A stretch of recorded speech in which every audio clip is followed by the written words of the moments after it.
Aquest diumenge, 26 de maig, votem per formar una majoria republicana a l'Ajuntament de Castelldefels.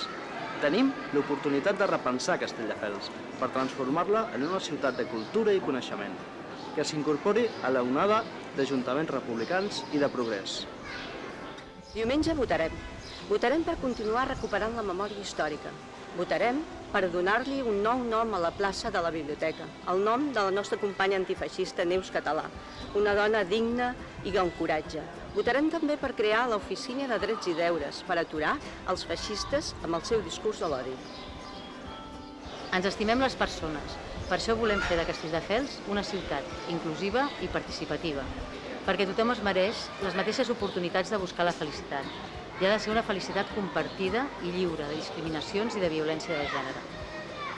Entre totes, farem una ciutat connectada, cohesionada i cuidada, una ciutat educadora. El diumenge votarem pel dret a l'habitatge i a la vida digna. Crearem un parc d'habitatge municipal de lloguer protegit que respongui a les necessitats de Castelldefels, alhora que augmentarem tant el pressupost com el nombre de persones treballadores dels serveis socials. També votarem per fer de Castelldefels la porta sud del Garraf. Hem de ser el referent metropolità en natura, esports i coneixement, perquè la nostra és una ciutat per gaudir, des del mar fins a la Morella, des del Parc Agrari del Llobregat fins al Parc Natural del Garraf.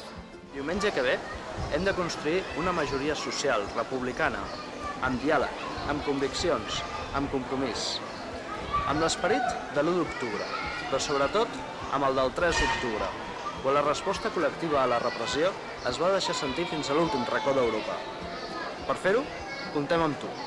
Diumenge, 26 de maig, els republicans i les republicanes tornarem a ser llavor de victòria.